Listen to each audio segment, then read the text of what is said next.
And moving on the card, we got Bo Nickal taking on Val Woodburn to kick off the main card. And this was supposed to be Bo Nickal versus Trayshawn Gore. So honestly, man, I mean, it's like it's going to be Trayshawn, it's going to be this guy.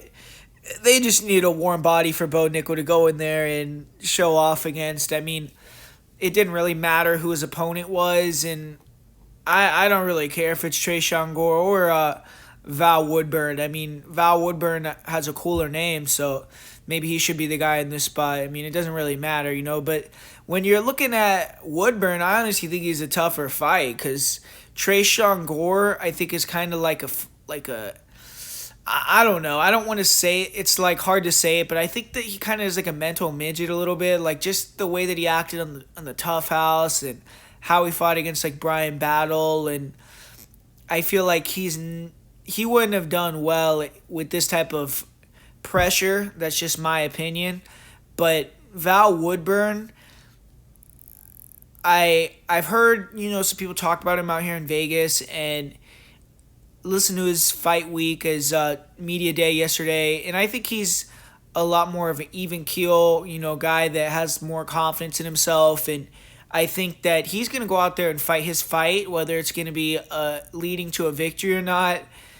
That's still up for debate, but I think he's going to be more ready to go on fight night than Trayshawn even would have been, even though Trayshawn has the higher profile, more youth experience and all that. But Bo Nickal, obviously, we all know he's one of the best wrestlers in MMA, if not the best, one of the best wrestling prospects to ever cross over. And he combines that with some knockout power, great athleticism, decent jiu-jitsu, and his confidence is through the roof. Young guy, so every time we see him, he's going to be improving, and he's training with ATT, so he's getting really, really high-level training in. And Val Woodburn, I mean, the guy, he was going to fight on the Contender Series a couple months, I think in like late August. And he's short, stocky guy.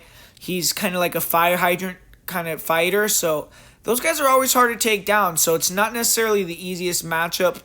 And he used to be at Fusion XL, which that gym has some of the best grapplers. Jacare Souza, they got Rodolfo Vieira, and now he's with Extreme Couture, so they got some of the best wrestlers. So, man, I mean, he's positioned himself with some good camps, and he's a very explosive guy with knockout power, and he's shown pretty good takedown defense against the cage, but I've seen multiple guys put him against the fence and hold him there. And if he's allowing Bo Nickal to get into that position, I don't think he's going to stop the takedowns, man. And I haven't seen him off of his back at all. So it's just hard. It's hard to be, like, especially with this line. I mean, it's ridiculous. Like, minus 2,500. It's like, how good is Woodburn going to be off of his back? Is he going to be like Derek Lewis, like just get up type of guy? Because he is a power. He looks like a powerhouse.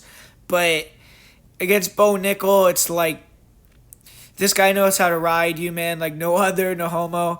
And he's gonna win, man. I don't know. I'm trying to talk my way into thinking like Val Woodburn has any chance whatsoever, but it's like, nah, man. I think Bo Nickal's gonna get that finish, but it's just like there's nothing to know about Woodburn really, like in certain positions. So we're gonna see, but I'm going to say Bo Nickal. I'll say he gets the first round sub.